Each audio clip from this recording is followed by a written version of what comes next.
All right, good morning. So today's Wednesday, the 14th of July. And today we are going to cover a couple of topics from chapter 10. We're going to start with a little chemistry. So we're going to look at a combustion reaction and then take a look at how we can use gas properties to do some calculations. Okay. So if you recall, back in chapter 3, when we do the titrations, for example, the titrations in chapter 4, the acetic acid titration, that sort of thing. Essentially what happens is, imagine that we have two reactants, A plus B, and it goes to C plus D, and we're given the mass of each of those materials. So suppose we're told we've got 5 grams of each reactant. And then we're asked how many grams of one of the products are we going to get, right? Let's pick C, for example. Well, we went through the approach of how we solve for that, right? We said, look, this looks like a limiting reactant problem. So what we did was we converted the grams of A into moles of A. We converted the grams of B into moles of B. And then what we did was we said, oh, based on what the coefficients are, let's put some coefficients in here, right? We could say, look, we'll take our moles of A, we'll multiply it by the moles of C divided by the moles of A and the coefficients, and then we'll multiply that by moles of A, and that would give us the moles of C. And then we could convert that to grams of C, so mass of C. And then we would do the same thing for the second reactant, right? We would take our moles of B, use our C over B, the coefficients, times the moles of B, which we just calculated. And then that gives us the moles of C, right? So we had two possibilities here, right? If you convert this to mass of C, you pick the smaller, right? So of these two, you pick the smaller. And that's how we did the limiting reactant back in section 3.6 and 3.7. Now, what we're going to do is we're going to say, well, look at this. This is all mass calculations, right? So if you measure density and volume, you could get a mass of something, but this is all mass calculations, molar mass, all of that sort of stuff, right? But what we want to do now is we want to apply the gas laws to this. So what we're going to do is we're going to apply the ideal gas law to this problem. So PV equals nRT. And then we'll use a very similar approach to solve for the amounts of a reactant or the amounts of a product. Now, what's the requirement here? Like, what do we need in order to do this? Well, one thing we need is we may need some values, like we may need a pressure, we may need a temperature, that sort of thing. But we also need to do this for gases, right? This is only valid for gases. The ideal gas law is not valid for solids or liquids.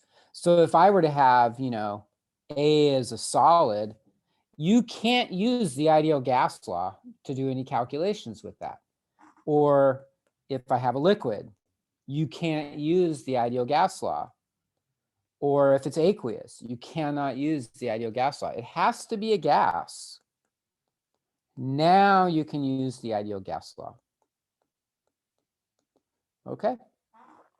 By the way, there are other equations out there. The ideal gas law is not the only gas law that can be used to analyze chemical reactions. There are other gas laws that are more sophisticated. The ideal gas law is probably the simplest one there is. And that one is only valid under essentially high temperatures. So like temperatures that are high enough that we don't have to worry about the gas liquefying, condensing, and at low enough pressures that the molecules are not so close to each other, they start to interact with each other. So it's really, the ideal gas law is only valid in the context of low pressure and high temperature, okay? So if you see a problem where the pressure is 1,000 atmospheres, it's a good chance the ideal gas law doesn't work. If you see a problem where the temperature is 5 Kelvin, good chance the ideal gas law doesn't work, okay? So let's take a look at a problem.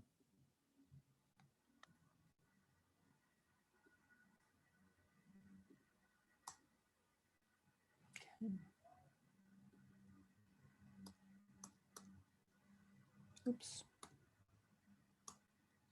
There we go. Okay, so in this problem, combustion of hydrocarbons such as octane, C8H18, produces carbon dioxide, which is a greenhouse gas. Greenhouse gases in the Earth's atmosphere can trap the sun's heat, raising the average temperature of the Earth, right? Big issue these days. For this reason, there has been a great deal of international discussion about whether to regulate the production of carbon dioxide, more than regulate, actually ban it, right? That's, one of the things that's driving the whole move towards an electric economy, right? Using electric cars and electric trucks and things like that. Write a balanced chemical equation, including the physical state symbols for the combustion of liquid octane into gaseous carbon dioxide and gaseous water. So both products are going to be gases. And combustion, what does that mean? Combustion means you react it with oxygen gas, okay? Now, if you're doing rocket fuel, like SpaceX, they use liquid oxygen, which is really cool stuff. But in general, combustion is gaseous O2, okay? So let's take a look.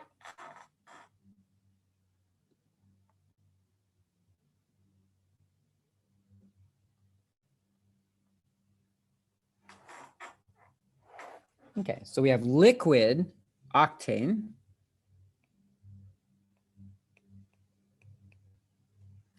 undergoing combustion. So that means we're going to react it with O2. And then we're going to combine those. I'll draw a small arrow so we have room here. We're going to end up having to balance this, right? So that's going to form carbon dioxide plus water vapor, H2O gas. Okay, there you go. So in the question, they say essentially write the balanced chemical equation. So let's write the balanced chemical equation. We'll start with carbon. We've got 8 carbons over here, so we'll put an 8 over there.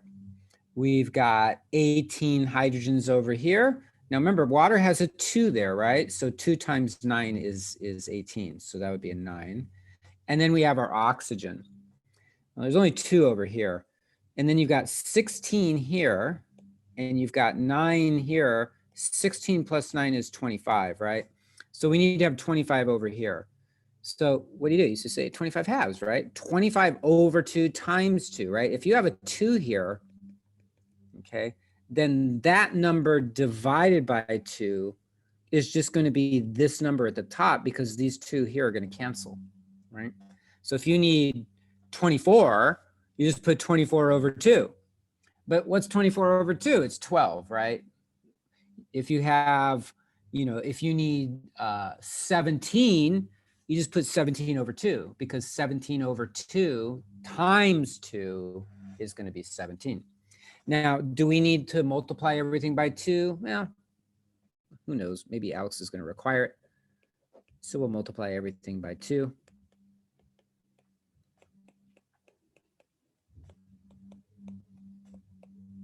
Remember, you're just going to double everything, right? When you multiply by 2. That's a gas, right? So now we've got our balanced equation. So that's part 1. Now, what's the issue with part 2? So part 2 is now the calculation. So now they give us a bunch of numbers, which are not quite as intense as that problem that we looked at yesterday with the temperature in the gas cylinder, right?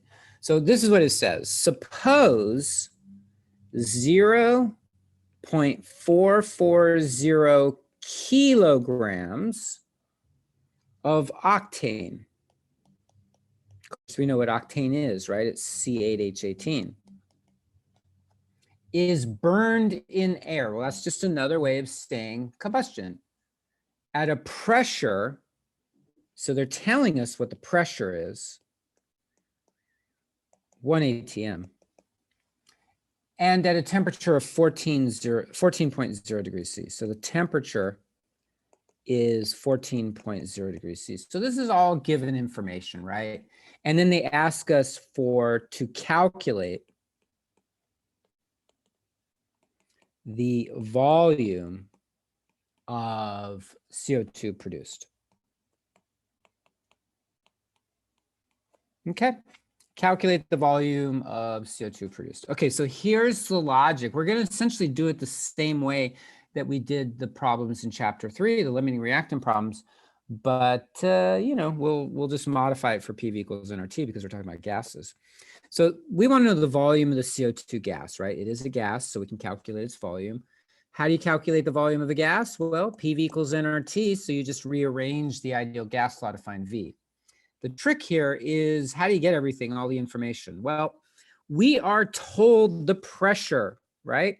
So let me write it this way. The pressure times the volume is equal to nRT for any ideal gas. So we know the pressure is 1 atm. We know the temperature is 14.0 degrees C, but if we add 273.115, we get 287, right? 0.15 Kelvin. So there's our temperature. Remember, no degrees Celsius calculations in gas laws, okay? So we got our temperature, we got our pressure.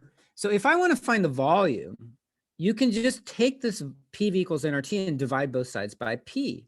So the volume would be nRT over P, right? Now, we talked about the value of R yesterday, the universal gas constant, that there were different values. There was the MKS value, there was the non-MKS, which is the atmosphere liters value. Again, take a look at what the units of the pressure are. The units are in atmospheres. So let's use the value of R that's in atmospheres, right? So I'm going to write down here that R is 0.082057 or 206. Some people even round it to 0.082, just 2 sig figs, which is fine. Atmosphere liters, well, I shouldn't say it's fine. The software was going to tag you on that. But it'll get you pretty close, right? Like if you're doing a calculation, you can think of it in terms of money, you know, 0.082, that's 8.2 cents if you were thinking about money, right? Like 8 cents, 8.2. So what's the difference between 8.2 cents and 8.2057 cents? Not a very big difference, right? So it's not going to be, you know, you have to do a pretty precise measurement for that 0.57 to be important. Okay, you have to measure them. You have to measure the temperature really well, and you have to measure the pressure really well. Okay. So in any case, right? So how do we find N? We've got everything else, right? Everything else is here for the CO2. I'm sorry, everything except the N. That's the key here. Now that's where that balanced equation comes in. So temperature is given, pressure is given, R is already known. You just got to find moles. So here's how you do it. You essentially use the coefficients just like we did before. If I said, hey, I'm sorry, I'm using the wrong balanced equation. If I said, hey, you know, 2 moles of octane are reacting, 2 moles of this, you would have 16 moles of that. Or if 1 mole of that were reacting, 8 moles of that would be produced, right? That's how those coefficients are used, right? So like if you take apart a machine and you have all these screws, right? 1 machine gives you 12 screws, right? 2 machines gives you 24 screws. That's essentially the idea here. So all we have to do is figure out how many moles of octane we have. So if we can find the moles of octane and then multiply it by 16 over 2, that'll give us the moles of CO2. And we could do that, right? Because we're given the mass of octane. We know its chemical formula. So based on that information, we can calculate the number of moles of it, okay? So let me do this. Let me clean this up a little bit, okay? I'm sorry.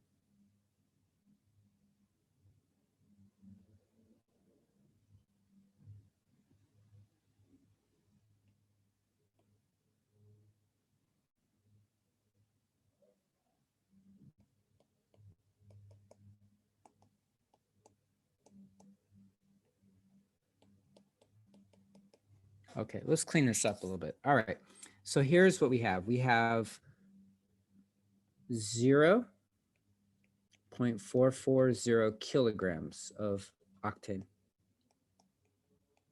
Okay, let's get it into grams, right? We're going to do a grams per mole conversion. So let's multiply that by kilo. Well, we got kilo. Kilo's 1,000, right?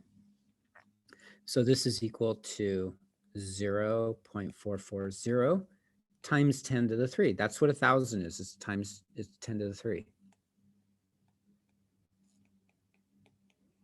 Okay, so now we have it in grams.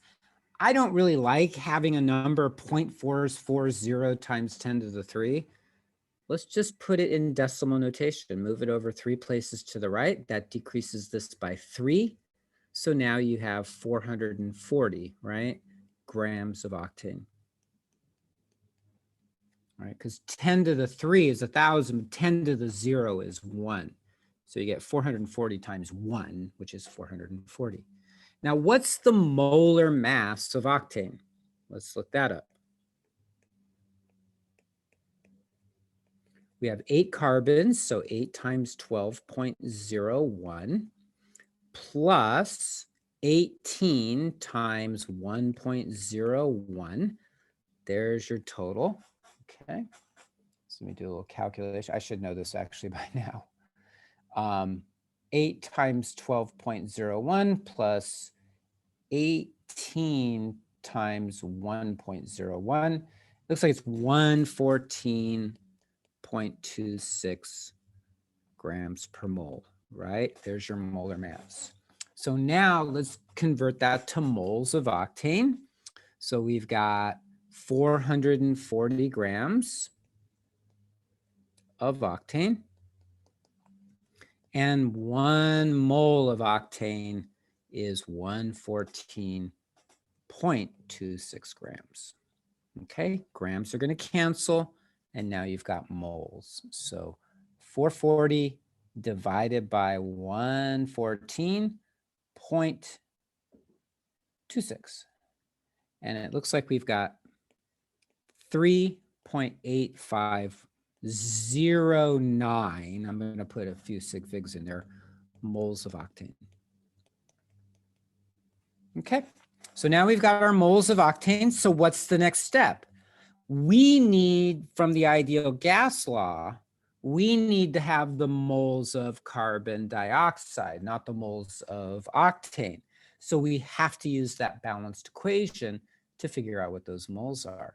Okay, so I'm going to save this.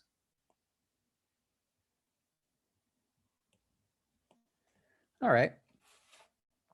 Well, we have 3.8509 moles of octane. And then the balanced equation was 16 moles of CO2 divided by 2 moles of octane. Okay, so now your moles of octane are gone. You're really just going to multiply that number by 8, and you're going to get 30.807 moles of carbon dioxide, right? So this is actually an issue with, with the climate change and all that, the amount of carbon dioxide, right? So what happens is 2 moles of octane gives you 16 moles of carbon dioxide. That's a lot, right? So you get a lot of carbon dioxide. So essentially what happens is, over periods of time, these, phytoplankton in the oceans, they die, they fall down to the bottom. They are these very big carbon molecules in them, like proteins and nucleic acids and carbohydrates. Same thing is happening with forests. All these trees die. They, over time, get buried, eventually under mountains. And then, 100 million years later or 50 million years later, you've got all of this stuff that's been converted into petroleum and natural gas. And a lot of those molecules are still very big. They're very large molecules with 8 or 9 or 10 or 20 carbon atoms. Each carbon atom has the potential to make a carbon dioxide molecule. So in the case of octane, which is something that's in gasoline, you're going to get out of 3.85 moles, you're going to get 30.8 moles of carbon dioxide, which is a lot. Okay. So now we can go back and do our calculation, because now we have the moles of this gas. So now we can say, hey, the volume is equal to nRT over P. we now have the moles. 30.807 moles. The R value is 0.082057. I am running out of room here, so I'm just going to leave the units out.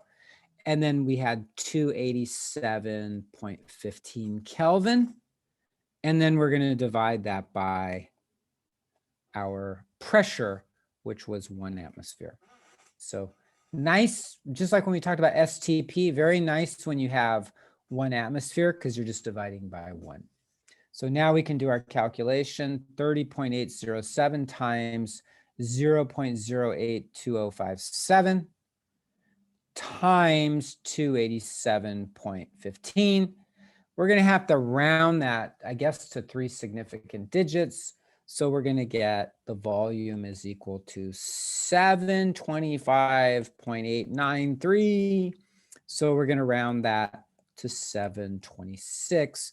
And the units are liters, but let me show you how the units work. I didn't have room to write them all in there. So let's do it this way. For the moles, we have the unit is mole. For the R, we have atmosphere liters per mole Kelvin. Sometimes I will write it as Kelvin mole. Doesn't matter, right? 2 times 3 is the same as 3 times 2. So the order of those units doesn't really matter. Temperature is in Kelvin, right? That's your 287.15. And then your pressure is in atmospheres, ATM. Take a look at what happens. Atmospheres cancel, Kelvin cancel, and moles cancel, and you're left with liters. And there we go, 726 liters. Okay, that's essentially how these problems work. You're given the amount of one of the materials. You're asked to find the amount of another, but you're going to use PV equals nRT along with the stoichiometry we learned back in chapter 3 to find the moles of that gas that you're interested in. Remember, the moles N, that's equal to the moles of the gas, right? So not the moles of the octane, but the moles of the gas that we're interested in this particular example, it was carbon dioxide. Okay, there you go. That's essentially the idea.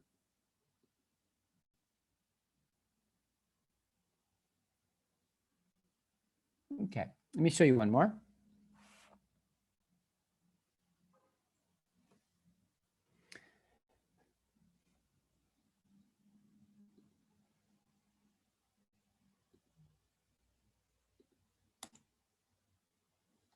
Okay.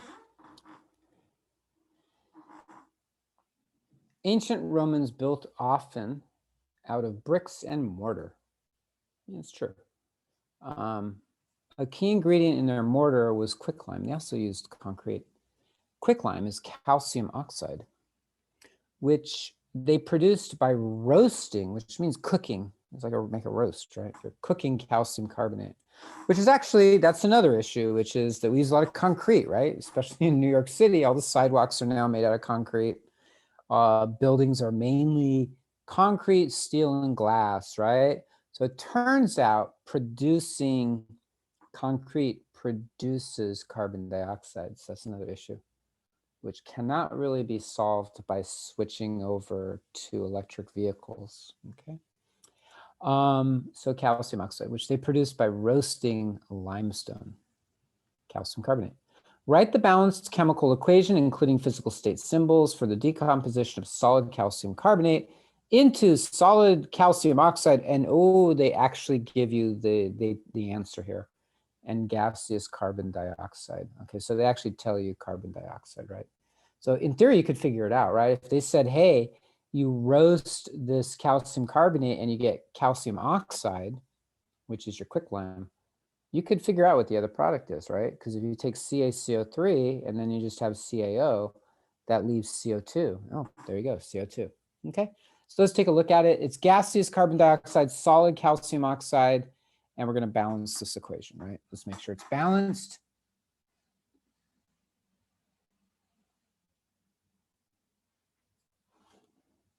Okay, so solid calcium carbonate, calcite sometimes is called. Calcium carbonate, you mine it, and it comes from, again, these ancient creatures that lived in the oceans. Seashells, comes from seashells, compressed over time by enormous pressures and temperatures, and it turns into a rock, calcium carbonate, which is called calcite or limestone. So one of the products is calcium oxide. Oops. And the other one is carbon dioxide. Okay. Now, what do you notice about balancing this one? Take a look at it. How are we going to balance this one?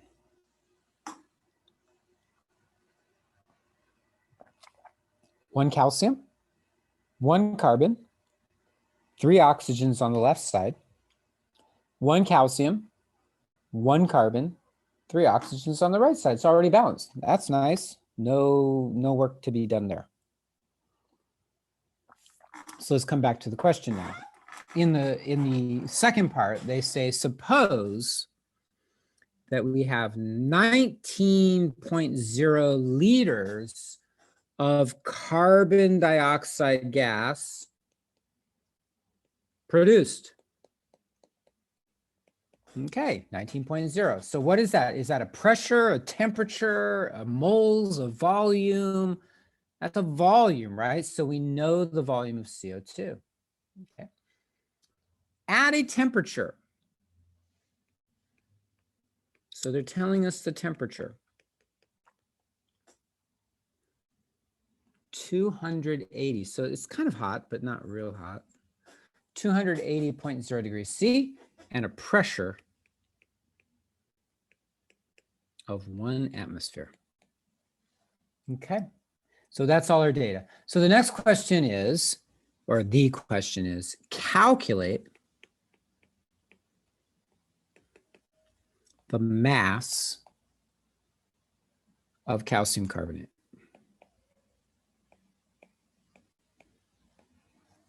Okay. That must have reacted.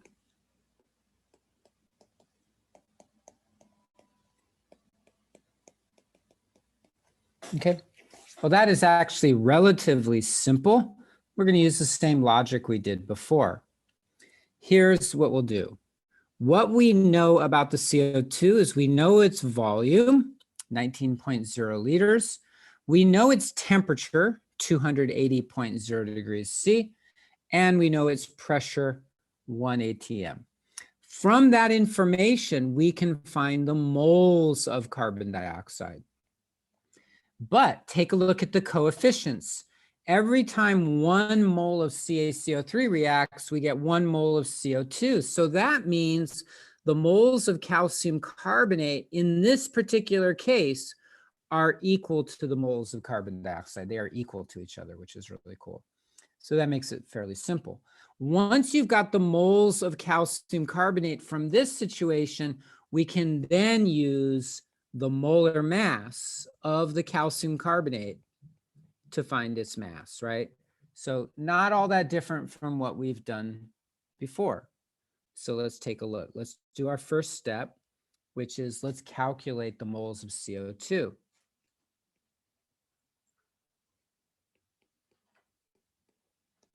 Okay, we want moles, so we're going to divide both sides by RT. Okay, so now we have moles equals PV over RT. We can just start putting all those numbers. Again, the pressure's in atmospheres, right? So if the pressure's in atmospheres, we can just put in atmospheres. So 1 atm, here I have enough room. Volume 19.0 liters. R 0.082057. Atmosphere liters per mole Kelvin. Temperature 280. Okay, that's, let's add 273. Looks like we've got 301.15. After you add that 273.15, it's now in Kelvin, all right? So we should come out to moles, right? Atmospheres cancel, liters cancel, Kelvin cancel, and you've got 1 over moles, so it's going to be in moles, okay? So 19 divided by 0.082057 divided by 301. Wait a minute. I got that temperature wrong. That is not a right temperature, is it? No way that that's right. Because it's 280 plus 273.15. That's 553, sorry. 553.15 Kelvin. Okay, let's get that right. So 19 divided by 0.082057 divided by 553.15. And it looks like it's a nice small number, 0.4186 moles of CO2. Okay. All right, so now you've got that value. So now, again, we said that because of the coefficients, okay, let me show this formally.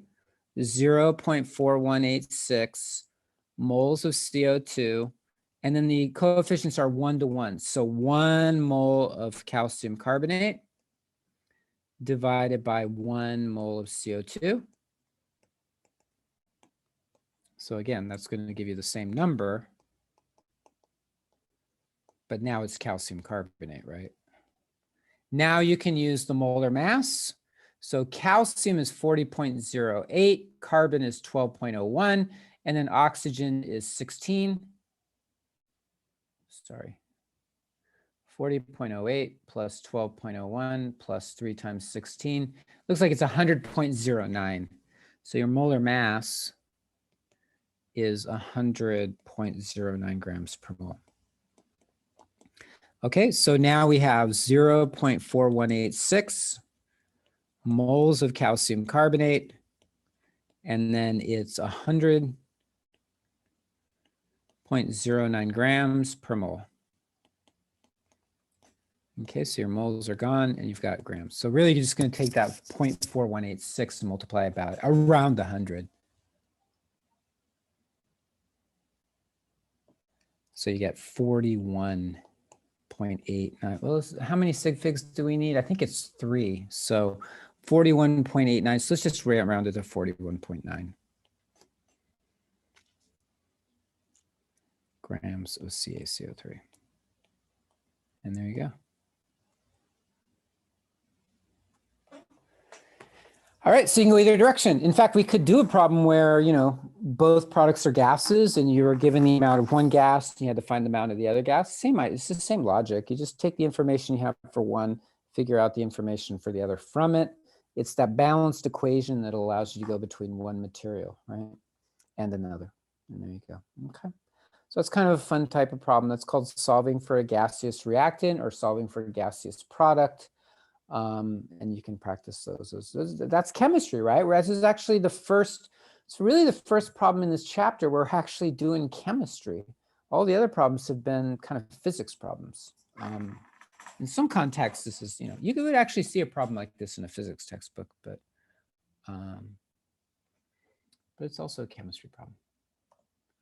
Okay, so the next issue is 10.5.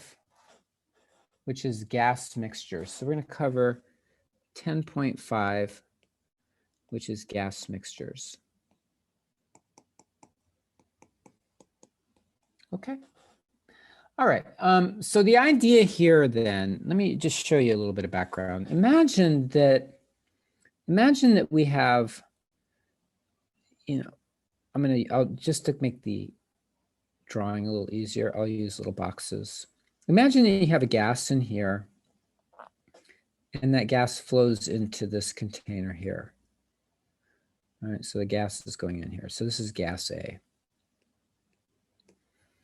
And then suppose we have another container here, and this is gas B.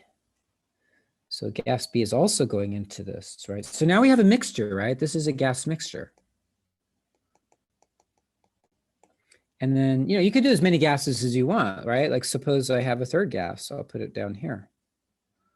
So this is gas C. You could flow some of that in there too. And now we would have you have a real mixture. You have 3 gases inside here, right? So we've got a gas mixture in there. So the question is, what, you know, how is that going to behave? Well, that mixture, it depends, right? Because if you add 2 things that react toward each other, you're going to get a reaction, right? But we're going to consider for now, in this particular topic, that there's no chemistry going on. They're not mixing and then reacting with each other. They're just mixing. And the question is, how will gases behave if they mix? And in one sense, we can claim gases mix pretty well. Like if you take some sand and you take some ground up glass and you throw them together, they don't, and just like throw them together and let them sit there, they don't mix very well. Take a long time for them to mix. If you take liquids, they mix faster, right? Like if I take some water, some alcohol, put them together, they'll mix a lot faster. Gases mix even faster. If you took two gases, it just takes a few seconds for them to be completely mixed, for the most part. Okay, so gases mix very, very well. The question is, do their physical properties change when they mix? And it turns out they pretty much don't. And so what happens is you get this thing called the law of partial pressures, which says that if you mix some gases together, different gases, the total pressure of the gas mixture is equal to the pressure of the gas that you put in, plus the second gas that you put in, plus the third gas that you put in, plus however many you want to put in. You just add the pressures together.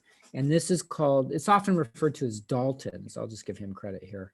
Some textbooks are taking his name out. Dalton's law of partial pressures, gaseous partial pressures. Actually, we shouldn't call it gas. It's inherently gases. Partial pressures. Pressures. Dalton's law of partial pressure, okay? Each of these individual pressures are called partial pressures. That's the terminology. These are called partial pressures because they're part of the whole.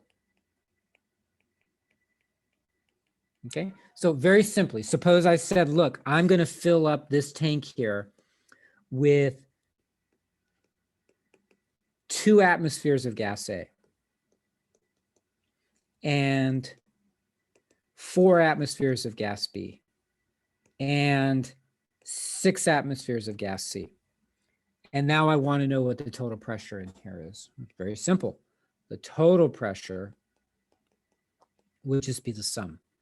2 plus 4 plus 6, 12 atmospheres. Very straightforward.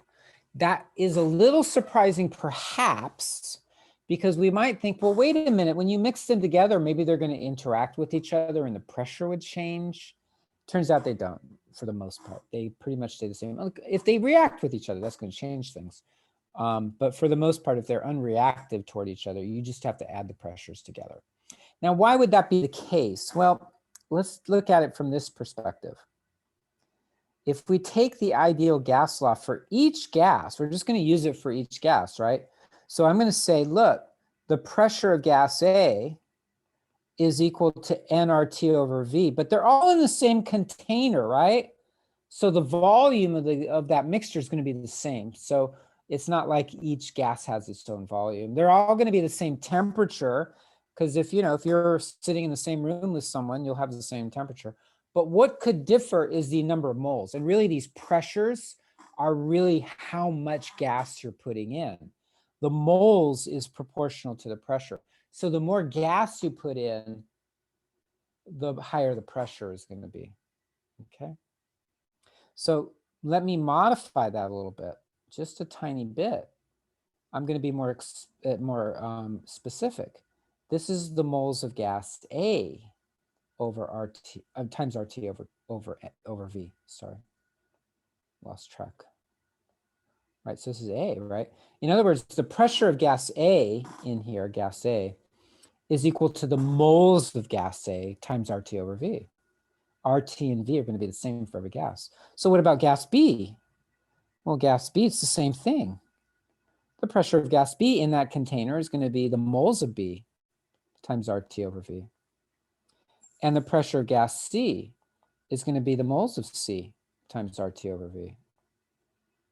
So what happens if I try to add those together? If I just simply say, look, I just want to add all these pressures together. Well, you essentially could do a little bit of algebra here. So let me show you what we could do.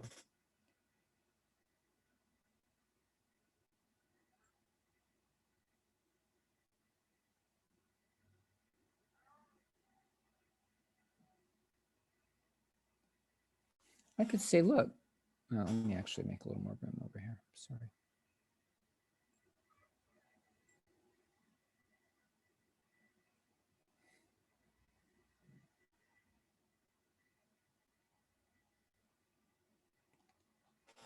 I could say, look, pressure of A plus pressure of B plus pressure of C. So think, again, keep it in mind. You're putting some gas A in, you're putting some gas B, you're putting some gas C. Each of them has a pressure. Well, that would be the moles of A times RT over V plus the moles of B times RT over V plus the moles of C times RT over V, right? That makes sense? But you know what? You can do some factoring here. I could factor out RT over V because it's in each of those terms. And this would give me RT over V times moles of A plus moles of B plus moles of C, right? I'm just factoring out RT over V. So yeah, the total pressure is just going to be RT over V times the total number of moles. Moles of A plus moles of B plus moles of C. And that kind of makes sense because the ideal gas law doesn't have any in there. Remember, we called the universal gas constant. It doesn't matter what gas we're putting in there. They behave the same. Each gas behaves the same. Now, that's what's called an ideal gas. An ideal gas is something that obeys this law. There are gases that don't do that. Water vapor is not very good at it, actually. It has different interactions. But for the most part, if we have ideal gases, we can just say, figure out how many moles of each we have, and there we go. And that leads us into one more equation, which is this idea that suppose I said, what's the pressure of one of the gases if I know the total pressure, right? So if I know the total pressure, let's say I measure this, which you can do. You can stick a probe in there and measure, just, a barometer or some sort of, there's different types of pressure sensors. How could I figure out the pressure of one of the gases? What I could do is I could do a little trick here. What I'm going to do is I'm going to say, hey, let's pick gas A. Well, that's N sub A times RT over V, right? We already saw that. Now I'm going to do a little ratio here. The ratio I'm going to do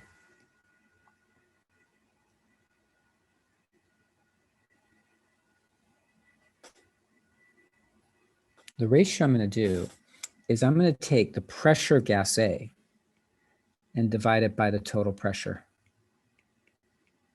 I'll abbreviate TOT for total, right?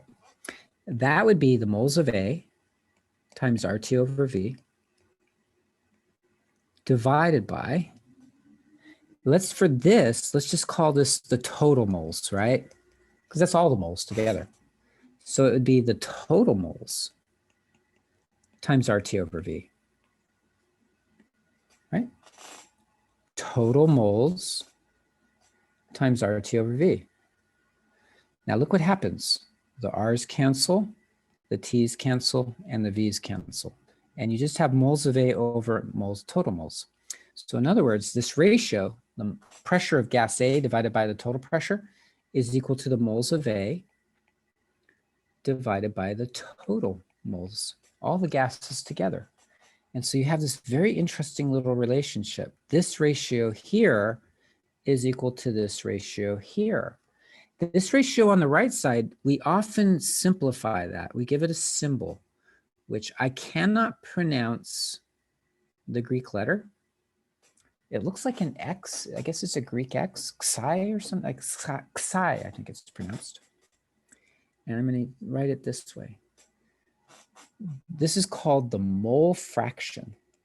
That symbol X is called mole fraction, meaning ratio, right? It's a fraction, right? It's this divided by this. It's a fraction of A. In other words, it's the moles of gas A divided by the total number of moles. So now these are very far apart on this page here, but let me write it this way. The pressure of gas A, remember we call that the partial pressure because it's one of the gases, divided by the total pressure, that is equal to the mole fraction of gas A, which is something we might be able to calculate. Okay. This is an interesting little calculation. What it allows us to do is if we know the number of moles of the gases of each gas in the mixture, that allows us to calculate the mole fraction. If we measure then, stick a probe in it, and we measure the total pressure, we could calculate from this equation the partial pressure, the individual pressure of one of the gases. So for example, gas A. Okay, so that's the one we're going to use. I think this is the one we're going to use. We also have that the total pressure is just the sum of the pressures. So that's the second equation that we have. So let me write those down. We have the total pressure is equal to the sum. Here's that sum of the individual pressures. So I'll write P sub I, okay? And what that means is each individual pressure is added together to give us the total pressure. We also have that the ratio of the pressure of a particular gas divided by the total pressure is equal to the mole fraction of that gas that we're interested in. And that could be used for any gas as long as we know the moles of each of the gases in the mixture. Okay, so let's not forget that. Okay, so let me show you an example. Those are our two equations there.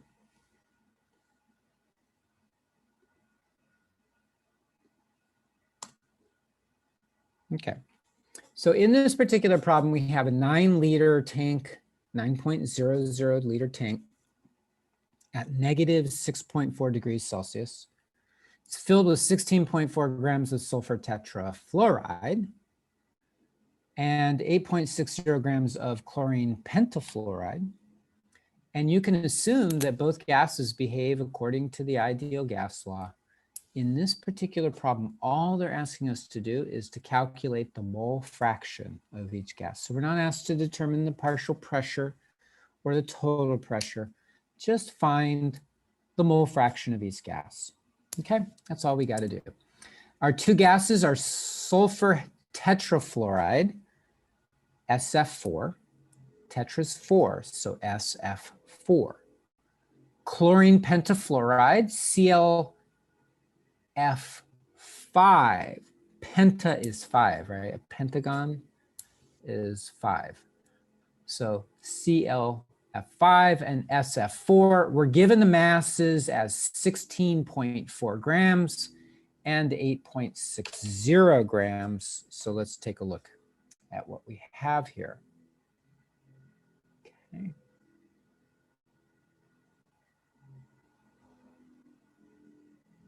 All right, so let me write the numbers down. Now I'm going to write these numbers down, but it turns out we don't have to worry about these. So that's the volume of the tank. The temperature is negative 6.4 degrees C. We don't need that for this information, but we do have 16.4 grams of sulfur tetrafluoride, and we have our other gas, which is 8.60 grams of chlorine pentafluoride. Okay.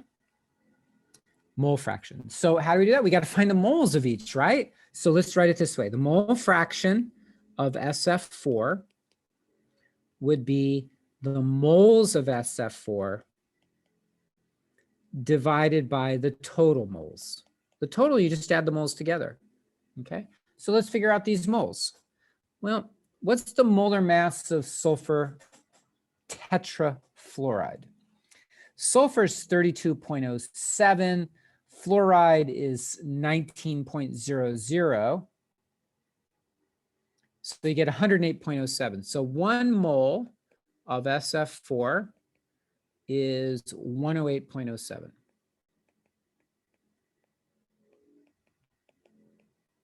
Okay, so if we take 16.4 divided by 108.07, looks like we have 0.15175 moles of SF4. I put a couple extra sig figs in there. Now, what about the chlorine pentafluoride? Well, 1 mole of ClF5. And then chlorine. Chlorine is 35.45. And then 5 times 19 again, 130.45 grams of ClF5. Okay, does that make sense? So your grams are going to cancel. So 8.60 divided by 130.45, and it's 0.06593 moles of ClF5. Okay, so now let's do the mole fraction of each. So the mole fraction of sulfur tetrafluoride would be the moles of that particular substance, 0.15175, divided by the total number of moles. So the total would be the first one plus the second one.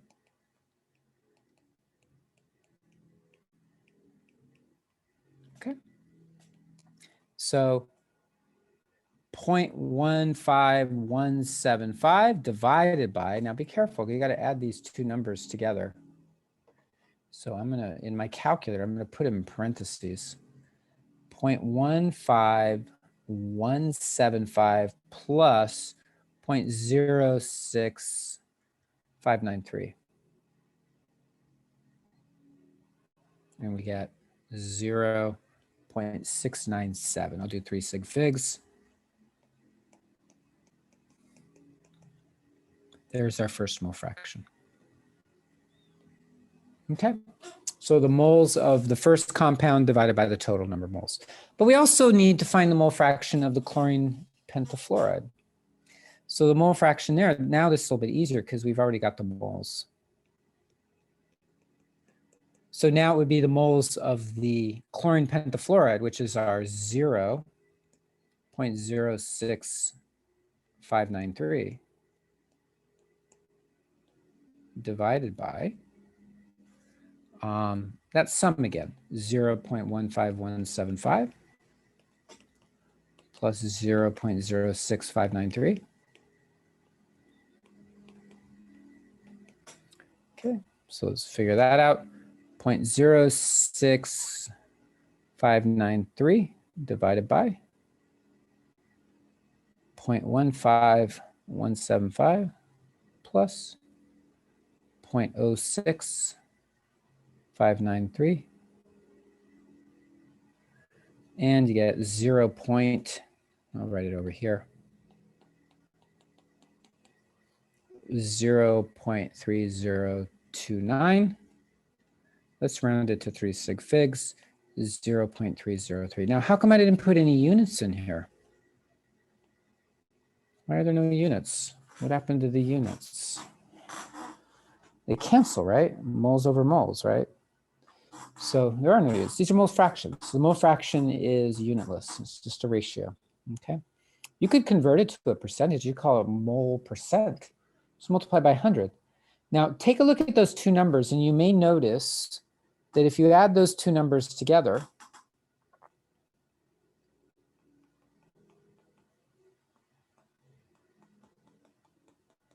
so if you take your 697, and you add the 0.303, you get 1.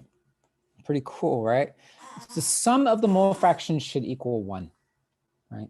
Because what you're doing is you're saying how much out of the total is this one, how much out of the total is the other one. It's sort of like when we did percent compositions, the percent compositions add up to 100. If we did fraction composition, they would have added up to 1. Same thing here. So that gives you actually an interesting decision to make. If you have to find the mole fraction of two different gases, and you've already found the first one, the simpler calculation is just to take 1 minus the first one to get the second one, right? If I had known this was 0.697, I calculated that. To find the second one, I could just take 1 minus that and get the 0.303. But there is a risk in that. The risk is if you made an error here, that necessarily will mean you have an error there. So I tend to calculate them separately, add them, and see if I get something very close to 1. And if I do, then I can be pretty confident I got the right answers. Okay, So it's up to you how you want to do that, but I would recommend doing both of them. Now, why did they give the volume and the temperature? Well, sometimes we might want to know that. We might want to be able to do a pressure calculation. So if we had that volume and temperature, then we could calculate the pressures also, right? So that's why those are given. In this particular example, we weren't really asked to do that, okay? So let's look at the second problem in this section.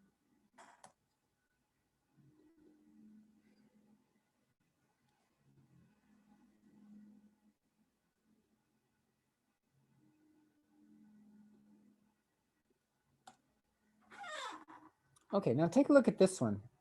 See, this is really a very, very similar problem. We're given a volume and a temperature. We're then told the mass of one of the gases. We're told the mass of the second gas. We're assuming they obey the ideal gas law, calculating the mole fraction, but now we're also calculating the partial pressure of each of these gases, right? So, it's interesting because they don't tell us the total pressure. So we are supposed to calculate it at the end. So they're giving us the volume and temperature. Then we can use the moles of each gas to find the mole fraction, but also to find the partial pressure of each gas. And then if we add those two gases together, those pressures together, we can find the total pressure, okay? So notice this one has 5 boxes, 5 pieces of information. So my strategy, my advice would be, find your mole fractions just like we did in the previous one. So we'll have 2 mole fractions. Use the ideal gas law for each one separately. So PV equals nRT for each gas, and that will give you the individual partial pressures. And then just add those partial pressures to get the total pressure, okay? There is a little more of a, I think it's kind of a clever type of problem where they tell you the total pressure and then you find the partial pressures from it, but that's not this problem, okay? So let's take a look. So we have a lot of information here. Some of this we're gonna need more on this one than we did before. Okay, so let me write all the information down. So we have the volume is 9 liters. And we're told the temperature is 6.86 Celsius.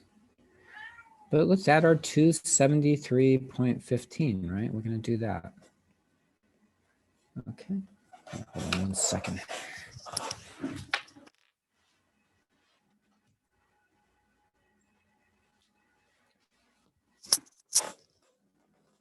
So there's our temperature. Okay, so we have 17.9 grams of chlorine pentafluoride. So there's our ClPF5.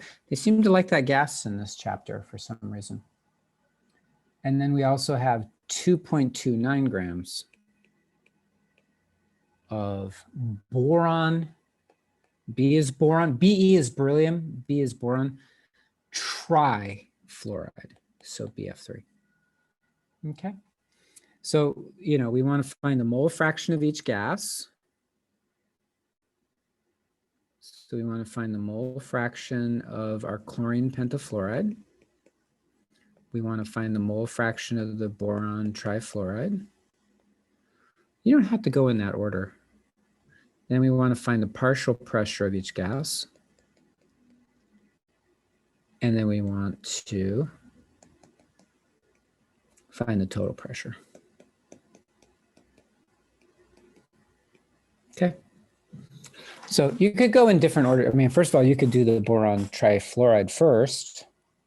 You have to get the moles of each first, and then you can get everything else, okay? So the first step is to get the moles.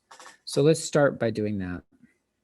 17.9 grams of chlorine pentafluoride. Okay.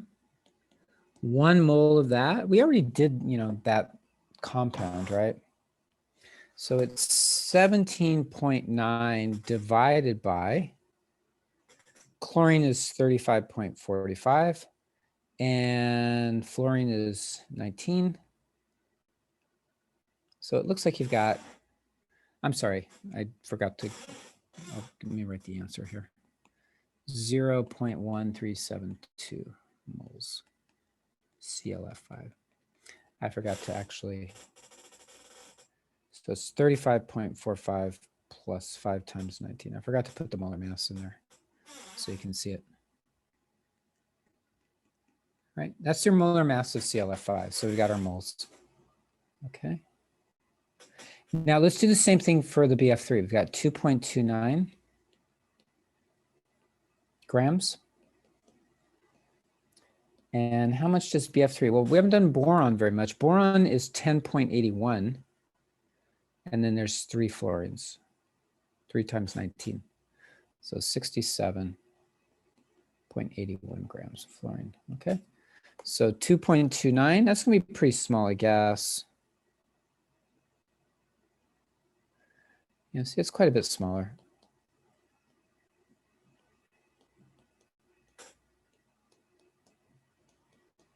Okay, so we got our first, well, we don't have the mole fractions. I'm sorry, we don't have the mole fractions. So let's calculate the mole fractions. Okay, so let's do the mole fraction of ClF5. So that would be your 0.1372 over. Remember, you're going to add these together. So you can have 0.17097. I put 5 sig figs in that one. That's okay. 0.13, it doesn't hurt to go extra, but you don't want to round it early. That will lead to problems. Okay, in the end, we only need 3. So 0.802. Although I will here, I'll write an extra one. I'll write 48, a couple extra, okay? Because we're going to, actually, we don't really need it even, but it doesn't matter. So here's our mole fraction of BF3. So BF3, it's the moles of BF3. So that's 0.03377. Notice I'm not putting the units in there because, you know, they're going to cancel anyways. Okay, got that right? So that's divided by the total moles, right? It's actually useful to calculate the total moles and then write that down so that you can use it for the second one. So 0.03377 divided by 0.17097, and you get 0.1975. Okay, check to see if those add up, right? It actually, they do. It's 5.2. If you add those two together, it looks like they add up pretty perfectly. Well, not exactly, but pretty close though, right? 819, yeah, it's 9. Actually, no, it does actually work out. It actually, they add up to 1. They add up to 1. So we've got our second one. This one here is 0.198. Okay. In fact, even to 3 sig figs, they add up to 1. Okay. So now we've got the mole fractions, we've got the moles, and the moles are important.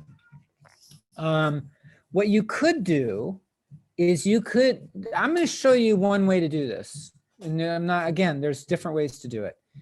You could calculate the total pressure now because you've got the total number of moles. So PV equals nRT. Total pressure would be the total moles times RT over V. Okay, so you could do it that way. Or you could calculate each individual pressure using the moles of each gas individually, and then add those pressures together to get the total. So either way, that's fine.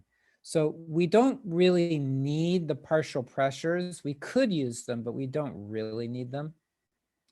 So, but we do need, I feel like we need the moles of each.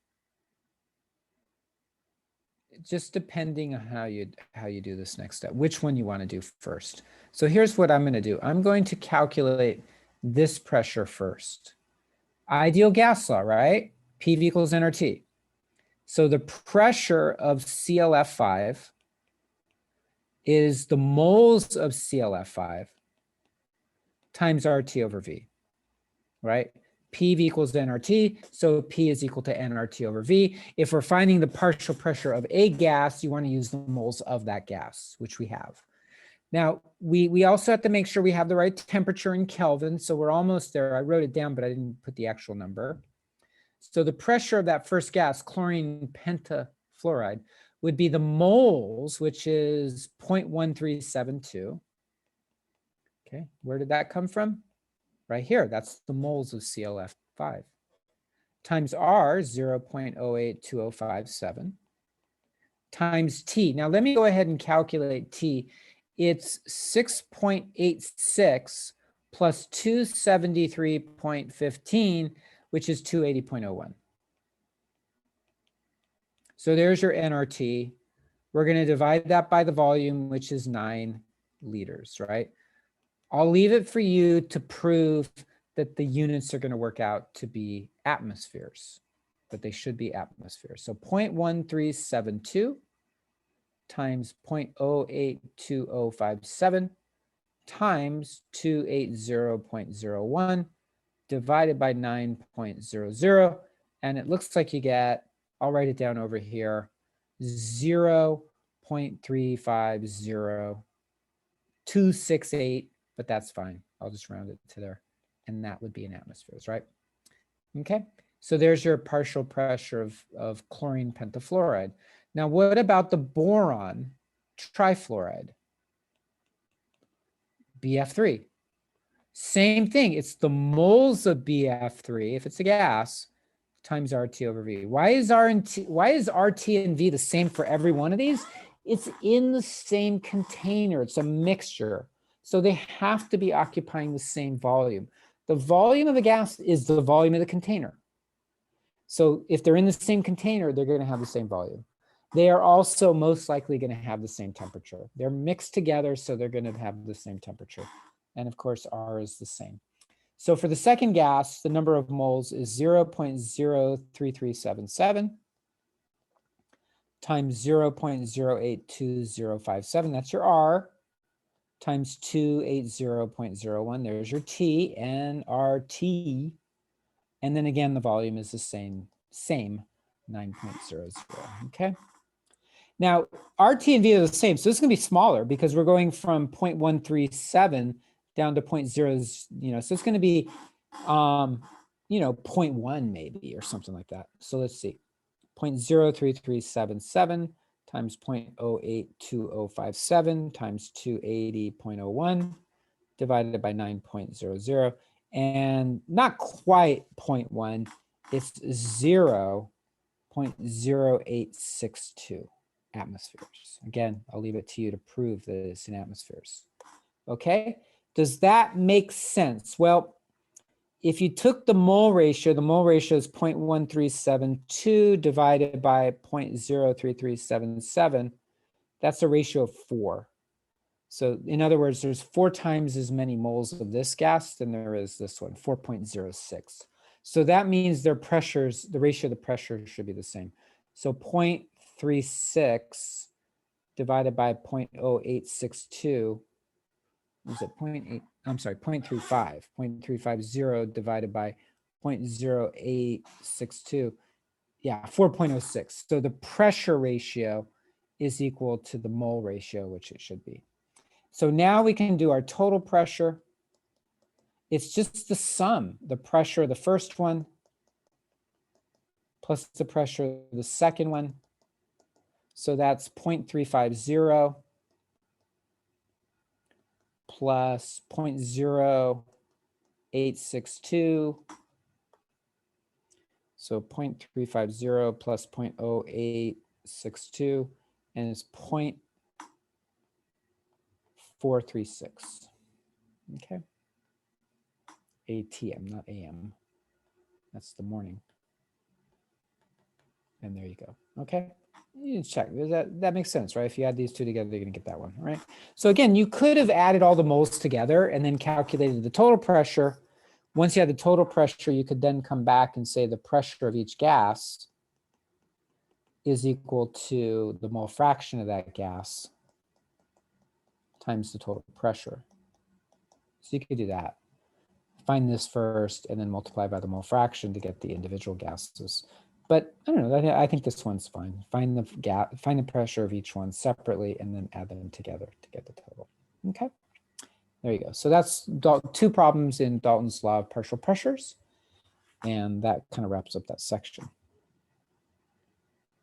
Okay, what I do want to do in the remaining time is kind of get started on the next section, which is kinetic molecular theory of gases. Okay, there's 3 types of problems that you do here. So let me show you the first type of problem. Okay, the first one has to do with molecular speeds and temperature and all of that. Okay, so notice there's a lot of numbers given here.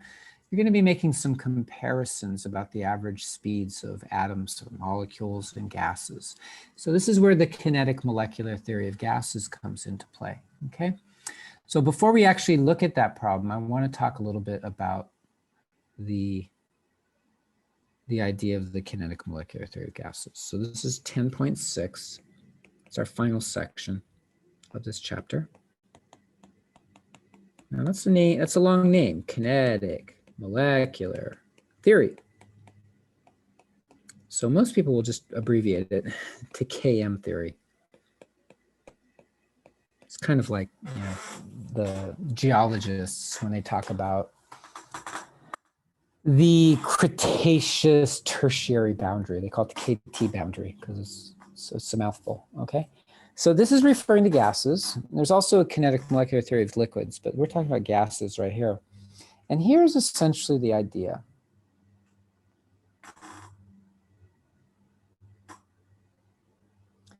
You have these atoms bouncing around in the container.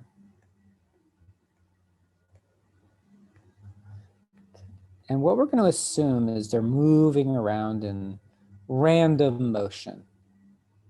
See how I'm using arrows to point the directions they're moving? These are vectors. Okay, so there's a little dot. They're small dots. And so one thing we know about gases is that in general, atoms are very small. So they're very tiny and they're in motion. And what happens is if you start doing a little analysis, a statistical analysis of how fast they move, how fast do gas molecules move? Turns out they move pretty fast. So this is the speed. And this is the number. You get something that looks like this.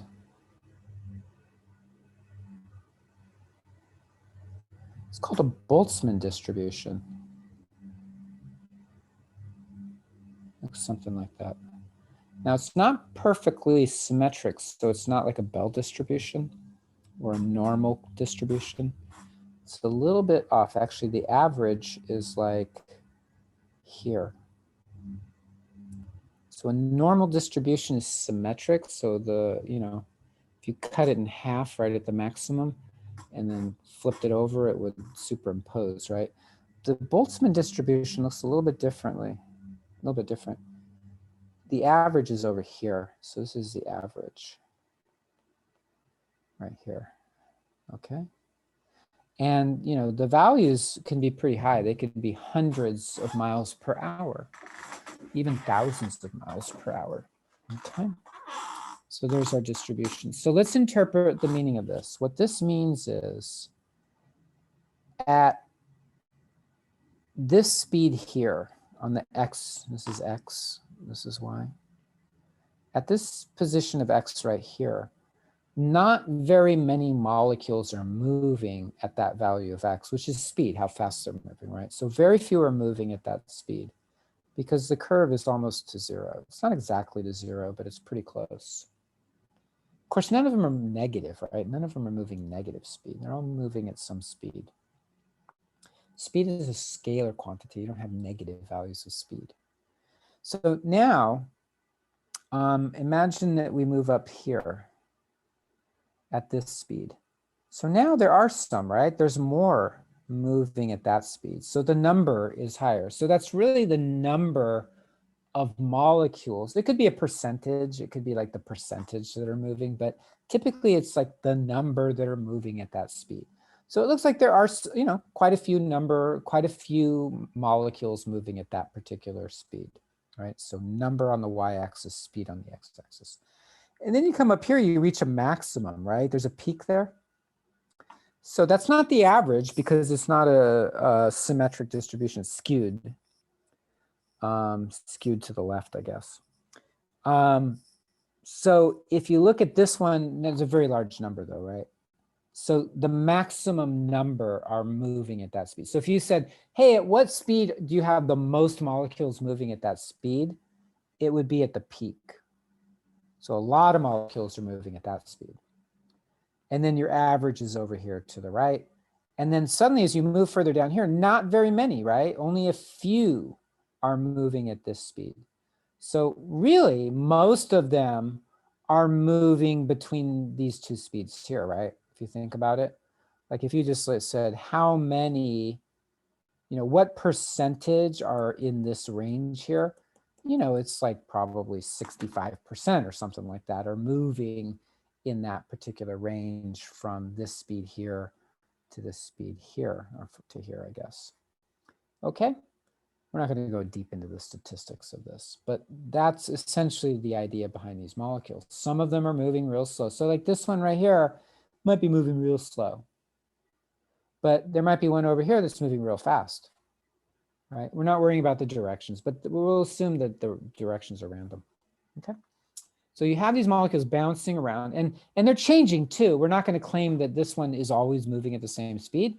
It's moving fast maybe, but then it hits something and now it's moving slower. So the speeds are changing, okay? They're tiny.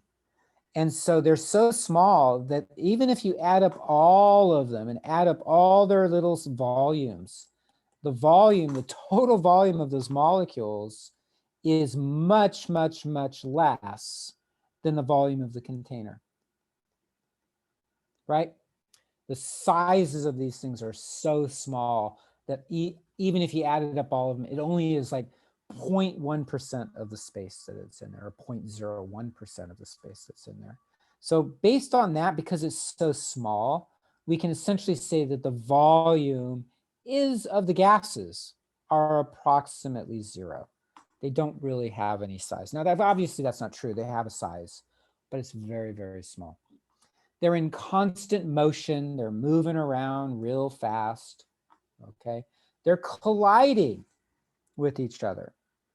And when they collide with each other, they can cause each other to change directions, right? Those are called collisions, okay? Now, they also collide with the walls of the container. And what we'll claim is every time one of those molecules hits the wall, it exerts a pressure on the wall, right? Force over area. So even though the molecule is very small, there's a little tiny pressure applied to that wall. So now if you say, look, I got a lot of them and they're all banging into the walls all the time, overall, you're going to get kind of an average pressure that's suddenly not so small, right? In fact, the air molecules that are striking your skin right now, there's so many of them hitting your skin that the pressure is actually pretty large. It's 1 atmosphere, which is 15 pounds per square inch, right? That's a lot, right? 15 pounds, right? So if you took, like a weight of 15 pounds, it's actually on every square inch of your skin. We're not really aware of it, but it's there. And if you took it away, you'd be very aware of it, okay? So that's the most of the kinetic molecular theory of gases. There's one more thing we want to talk about, though, before we get into the problems tomorrow, which is that the average kinetic energy of a collection of gas molecules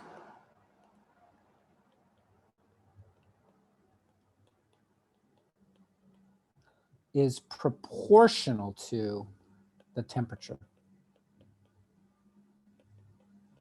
in Kelvin. Not Celsius, but Kelvin, okay? And I'm going to write that in this way.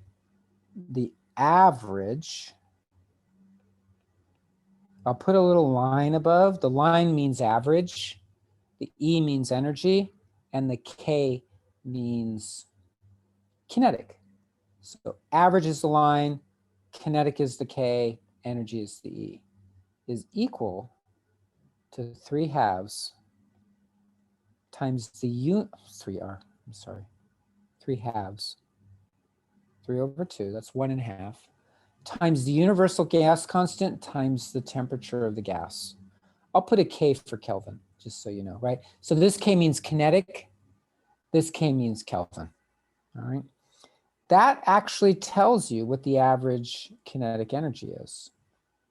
But here's the other thing. Kinetic energy for a gas, for a particle, is 1/2 m times the speed, I'll use V for speed, velocity, squared. So this is for one particle. Okay. This is for a collection of particles. Gas molecules, right? So notice kinetic energy is related to temperature, but it's also related to velocity. That means temperature and velocity are related to each other as well. So here's what happens.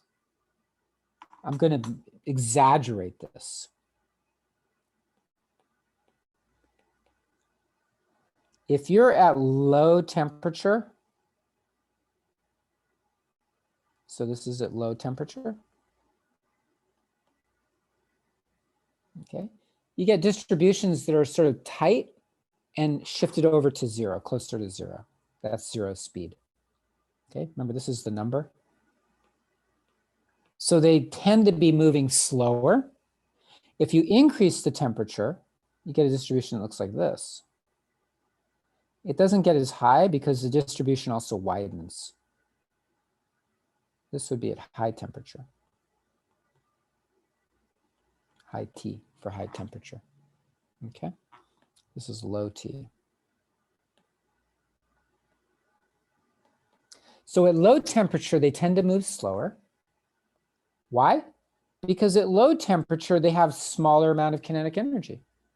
And if they have a smaller amount of kinetic energy, they got to have a smaller velocity because you're not going to change the mass, right? Changing the temperature of something doesn't change its mass. So in general, they move faster at high temperature and slower at low temperature. Okay?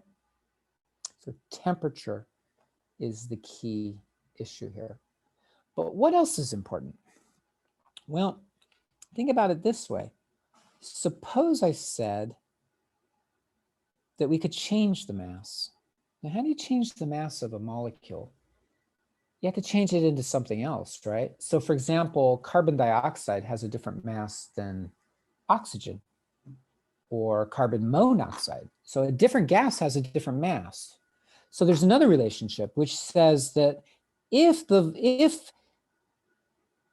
mass decreases, okay, if I change the mass, that is also going to change the kinetic energy. Okay. And if you change the kinetic energy, that can also change the velocity. So there's a second issue here. One is temperature, which tends to be the more dominant feature, but there's also mass. We could change the mass of something, and that would change the velocity as well. In general, the heavier, so higher mass,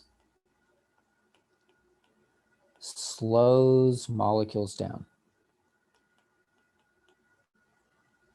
And lower mass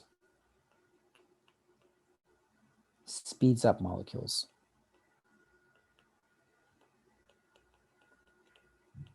Okay, the logic is if this gets smaller, okay, the velocity will get larger. Okay, so temperature is one feature that tends to be the more dominant one because of the direct proportionality. But mass is also a feature. So I want to show you, we're just about out of time here, just a couple minutes, but I want to show you one example of how this plays out. And that's this problem over here. Okay. Rank the samples of gas described in the table below in the order of increasing average speed. So how fast they're moving. They're either could be atoms or molecules, depending on what the substance is, but they're all gases in them. Okay. Select 1 for the one that they move the slowest. 4 would be the fastest, and then 2 and 3 would be in between. Okay, so 4 is the fastest, 1 is the slowest. So take a look at what they give you. They give you xenon with a temperature and a pressure and an amount.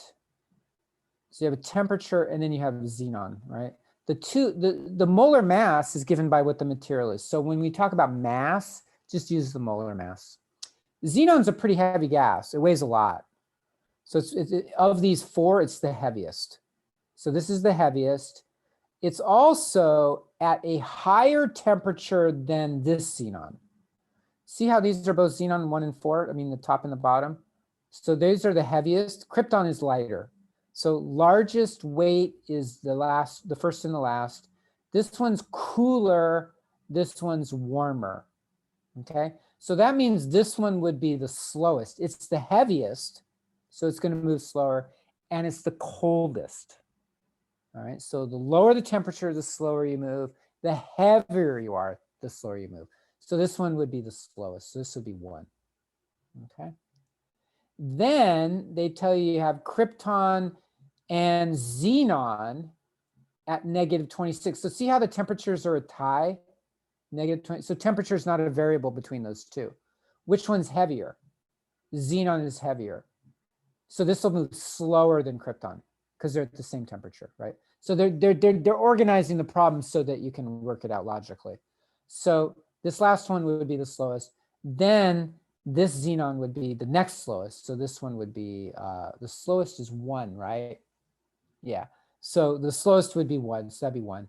So then this one would be the next slowest. So this would be 2. But now this is the same temperature, but it's lighter. So it's faster. So this would be 3. And then look at this one. See how this one is the lightest and it's the hottest. It's not real hot. 8 degrees C isn't that hot. But for a krypton atom, maybe that would be considered hot, right? So this one is going to be the fastest. So that's going to be number 4. Okay. So there you go. So there's your first. You got your mass and your temperature. Both of them affect how fast they move. And they're going to organize these in such a way that, you know, they're not going to give you one where it's heavier, but it's colder. I'm sorry, heavier, but it's warmer, or lighter, but it's colder. Because then it would be, you know, be difficult to figure that out, right? So what they're going to do is they're going to give you ones where it's like very cold and heavy, but not as cold, and then lighter, but the same temperature, and then lighter, but hotter, and then you can get it. Okay, so that's the first of, I think there are 3 problems there that you have to do in that last section. Okay. Oops. And then that's pretty much it. So we'll finish this up tomorrow. I will probably finish this up and then get a head start on the next chapter, which is chapter 6, because chapter 6 is a pretty long one. Okay, it's a pretty long chapter. So on Thursday, I will wrap up the kinetic molecular theory of gases and then start you off on chapter 6, which gets us into sort of the second part of the course of electronic structure and then chemical bonding. Okay, which is good. I want to make sure that we're into that, kind of stay ahead of this pretty well. Okay, so look for a couple of different topics tomorrow. And very good. So good luck with everything and reach out to me if you have any questions, and have a great day. See you tomorrow.